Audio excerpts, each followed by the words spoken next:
اللہ الرحمن الرحیم۔ ملفوظات حضرت مسیح موعود۔ خواتین کے لیے خصوصی نصائح، ایک پرانی تحریر سے اقتباس۔ فرمایا، نمبر 1، ماتم کی حالت میں جزا فضا اور نوحہ یعنی سیاپا کرنا اور چیخیں مار کر رونا اور بے صبری کے کلمات زبان پر لانا، یہ سب باتیں ایسی ہیں کہ جن کے کرنے سے ایمان کے جانے کا اندیشہ ہے، اور یہ سب رسمیں ہندوؤں سے لی گئی ہیں۔ جاہل مسلمانوں نے اپنے دین کو بھلا دیا اور ہندوؤں کی رسمیں اختیار کر لیں۔ کسی عزیز اور پیارے کی موت کی حالت میں مسلمانوں کے لیے قرآن شریف میں یہ حکم ہے کہ صرف انا للہ و انا الیہ راجعون کہیں، یعنی ہم خدا تعالیٰ کا مال اور ملک ہیں، اسے اختیار ہے جب چاہے اپنا مال لے لے، اور اگر رونا ہو تو صرف آنکھوں سے آنسو بہانا جائز ہے، اور جو اس سے زیادہ کرے وہ شیطان سے ہے۔ نمبر 2، برابر 1 سال تک سوگ رکھنا اور نئی نئی عورتوں کے آنے کے وقت یا بعض خاص دنوں میں سیاپا کرنا اور باہم عورتوں کا سر ٹکرا کر چلانا، رونا اور کچھ منہ سے بھی بکواس کرنا، اور پھر برابر 1 برس تک بعض چیزوں کا پکانا چھوڑ دینا، اس عذر سے کہ ہمارے گھر میں یا ہماری برادری میں ماتم ہو گیا ہے، یہ سب ناپاک رسمیں اور گناہ کی باتیں ہیں جن سے پرہیز کرنا چاہیے۔ نمبر 3، سیاپا کرنے کے دنوں میں بے جا خرچ بھی بہت ہوتے ہیں۔ حرام خور عورتیں، شیطان کی بہنیں جو دور دور سے سیاپا کرنے کے لیے آتی ہیں اور مکر و فریب سے منہ کو ڈھانپ کر اور بھینسوں کی طرح ایک دوسرے سے ٹکرا کر چیخیں مار کر روتی ہیں، ان کو اچھے کھانے کھلائے جاتے ہیں، اور اگر مقدور ہو تو اپنی شیخی اور بڑائی جتلانے کے لیے 100,000 روپے کا پلاؤ اور زردہ پکا کر برادری وغیرہ میں تقسیم کیا جاتا ہے، اس غرض سے کہ لوگ واہ واہ کریں کہ فلاں شخص نے مرنے پر اچھی کرتوت دکھلائی، اچھا نام پیدا کیا۔ یہ سب شیطانی طریقے ہیں جن سے توبہ کرنا لازم ہے۔ نمبر 4، اگر کسی عورت کا خاوند مر جائے تو گو وہ عورت جوان ہی ہو، دوسرا خاوند کرنا ایسا برا جانتی ہے جیسا کوئی بڑا بھاری گناہ ہوتا ہے، اور تمام عمر بیوہ اور رانڈ رہ کر یہ خیال کرتی ہے کہ میں نے بڑے ثواب کا کام کیا ہے اور پاک دامن بیوی ہو گئی ہوں، حالانکہ اس کے لیے بیوہ رہنا سخت گناہ کی بات ہے۔ عورتوں کے لیے بیوہ ہونے کی حالت میں خاوند کا لینا نہایت ثواب کی بات ہے۔ ایسی عورت حقیقت میں بڑی نیک بخت اور ولی ہے جو بیوہ ہونے کی حالت میں برے خیالات سے ڈر کر کسی سے نکاح کر لے اور ناپکار عورتوں کے لان تان سے نہ ڈرے۔ ایسی عورتیں جو خدا اور رسول کے حکم سے روکتی ہیں خود لانتی اور شیطان کی چیریاں ہیں جن کے ذریعے سے شیطان اپنا کام چلاتا ہے۔ جس عورت کو رسول اللہ صلی اللہ علیہ وسلم پیارا ہے، اس کو چاہیے کہ بیوہ ہونے کے بعد کوئی ایماندار اور نیک بخت خامد تلاش کر لے، اور یاد رکھے کہ خامد کی خدمت میں مشغول رہنا بیوہ ہونے کی حالت کے وظائف سے 100 درجہ بہتر ہے۔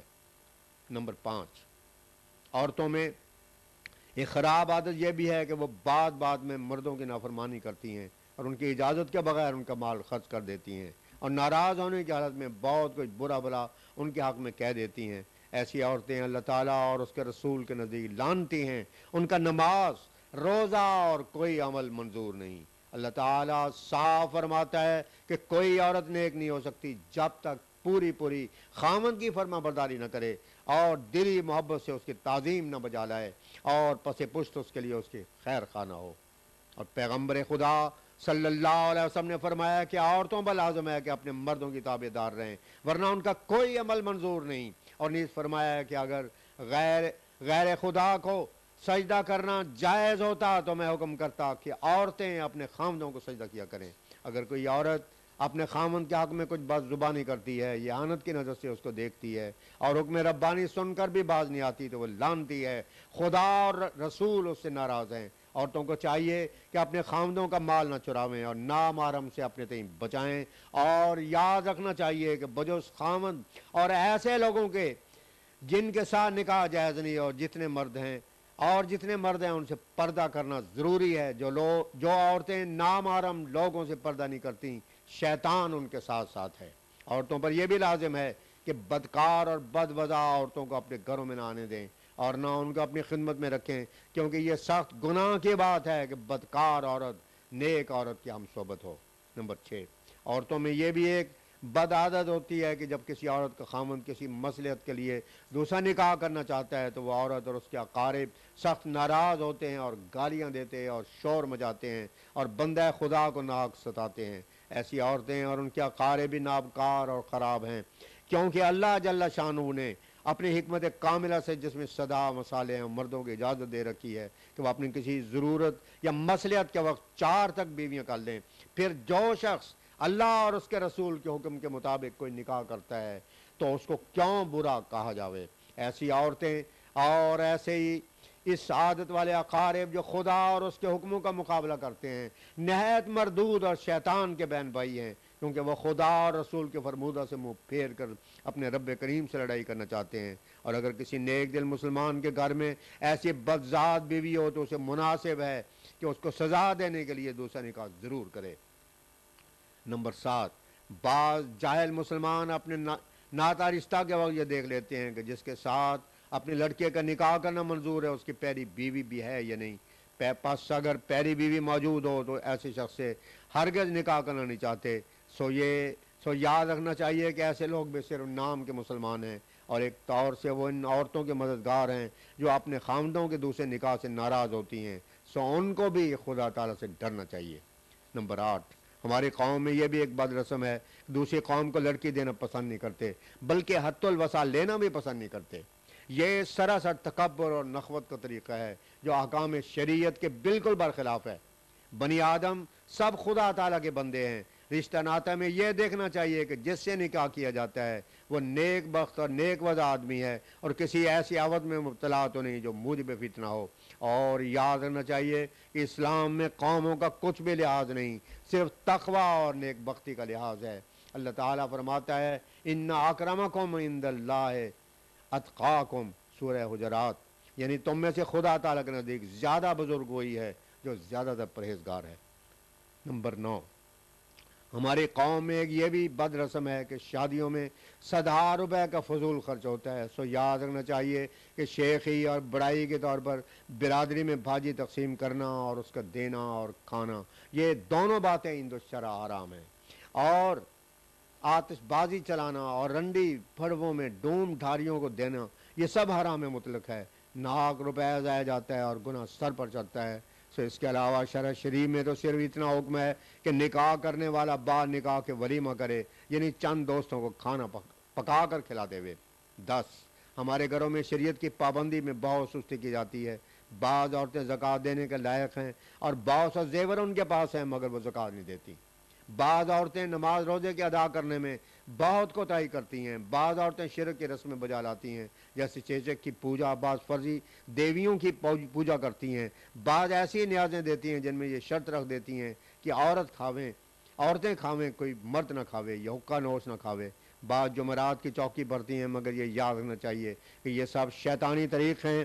ہم صرف اللہ تعالیٰ کے لیے ان لوگوں کو نصیحت کرتے ہیں کہ آؤ خدا تعالیٰ سے ڈرو، ورنہ مرنے کے بعد ذلت اور رسوائی سے سخت عذاب میں پڑو گے اور اس غضب الہی میں مبتلا ہو جاؤ گے جس کی انتہا نہیں۔ والسلام علی من اتبع الہدی، خاکسار مرزا غلام احمد اسقادیان۔ 29 جولائی 1906، امرتسر کے ایک شریف خاندان کے ایک ممبر حضرت کی خدمت میں حاضر ہوا۔ اثناء گفتگو میں حضرت نے کہا کہ کیا امرتسر میں ہمارے لیکچر میں موجود تھے؟ شریف: میں اس لیکچر میں موجود تھا اور آپ کی کرسی کے سامنے بیٹھا ہوا تھا۔ نادانوں نے شرارت کی مگر اس وقت ان کو کون سمجھاتا؟ حضرت اقدس: ہاں، اس وقت ان لوگوں کو سمجھانا محال تھا۔ اس وقت تو ان لوگوں کا وہ حال تھا جیسا کہ تاجروں کا قصہ ہے کہ چند تاجر کسی جگہ راہ میں جاتے تھے کہ قزاقوں نے ان پر حملہ کیا تو جار کے ہمراہ ایک حکیم بھی تھا۔ کسی نے حکیم کو کہا کہ ان کو نصیحت کرو۔ حکیم نے جواب دیا کہ اس وقت ان لوگوں کو نصیحت کرنا بے فائدہ ہے، یہ نفس پرستی میں اندھے ہیں اور ان کو اس وقت کوئی نصیحت کارگر نہیں ہو سکتی۔ ہمارا منشا اس لیکچر میں یہ تھا کہ اسلام کی خوبیاں بیان کی جائیں، مگر افسوس ہے کہ ان لوگوں نے شرارت کی۔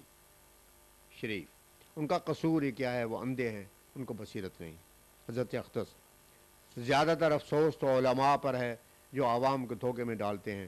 دیکھو اسلام پر کس قدر انحطاط کا زمانہ ہے کہ علماء کی حالت ایسی گندی ہے۔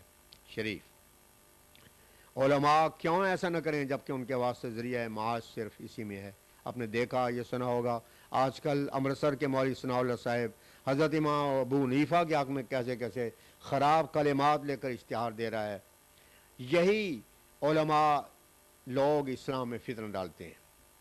حضرت اقدس ائمہ کے حق میں سخت کلامی کرنا بہت ہی نامناسب امر ہے۔ جس زمانے میں یہ بزرگ گزرے ہیں اگر وہ دین کی خدمت نہ کرتے تو ہزارہ خرابیاں پیدا ہو جاتی۔ یہ لوگ اسلام میں بطور چار دیواری کے تھے، انہوں نے جو کچھ کیا خدا تعالیٰ کے واسطے کیا اور شرعی لوگوں کو حد سے بڑھنے سے بچایا، ان کا شکریہ ادا کرنا چاہیے۔ ان لوگوں نے اپنی جانوں کو خطرے میں ڈالا اور بے نفس ہو کر اسلام کی خدمت کی۔ ان لوگوں کی طرح وہ نہ تھے کہ وہ ہر وقت دنیا کو مقدم رکھتے۔ خواجہ کمال الدین صاحب، ان علماء کا تو یہی نمونہ کافی ہے جو ثناء اللہ نے عدالت کے اندر حضور کے برخلاف گواہی کی خاطر دکھایا، یعنی بیان کیا کہ جھوٹ، چوری، زنا جو کچھ مسلمان کر لے اس کے تقوی میں کچھ فرق نہیں آتا۔ شریف ان لوگوں میں دنیا طلبی ہے، دین نہیں رہا۔ اس کے بعد مذکورہ شریف مرد نے اپنے بعض ذاتی امور کے واسطے دعا کے لیے حضرت کی خدمت میں درخواست کی، جس پر حضرت اقدس مسیح موعود علیہ السلام نے فرمایا میں آپ کے واسطے انشاءاللہ دعا کروں گا، مگر میں آپ کو بتانا چاہتا ہوں کہ اصول دعا میں سے یہ بات ہے کہ جب تک انسان کو کسی کے حالات کے ساتھ پورا تعلق نہ ہو تب تک وہ رقت اور درد اور توجہ نہیں ہو سکتی جو دعا کے واسطے ضروری ہے۔ اور اس قسم کے حضور اور توجہ کا پیدا کرنا دراصل اختیاری امر نہیں ہے۔ دعا میں کوشش ہر دو طرف سے ہونی چاہیے، دعا میں کوشش ہر طرف سے ہونی ضروری ہے۔ دعا کرنے والا خدا تعالیٰ کے حضور میں توجہ کرنے میں کوشش کرے اور دعا کرانے والا اس کو توجہ دلانے میں مشغول رہے، بار بار یاد دلائے، خاص تعلق پیدا کرے، صبر اور استقامت کے ساتھ اپنا حال اظہار پیش کرتا رہے تو خواہ کسی نہ کسی وقت اس کے لیے درد پیدا ہو جائے گا۔ دعا بڑی شے ہے، جبکہ انسان ہر طرف سے مایوس ہو جائے تو آخری ہیلہ دعا ہے جس سے تمام مشکلات حل ہو جاتے ہیں۔ مگر ایسی دعا کی توجہ صرف ضرور ایک وقت چاہتی ہے اور یہ بات انسان کے اختیار میں نہیں کہ کسی کے واسطے دل میں درد پیدا کر لے۔ ایک صوفی کا ذکر ہے کہ وہ راستے میں جاتا تھا کہ ایک لڑکا اس کے سامنے گر پڑا اور اس کی ٹانگ ٹوٹ گئی۔ صوفی کے دل میں درد پیدا ہوا اور اسی جگہ خدا تعالیٰ کے آگے دعا کی اور عرض کی کہ اے خدا تو اس لڑکے کی ٹانگ کو درست کر دے، ورنہ تو نے اس قصاب کے دل میں درد کیوں پیدا کیا۔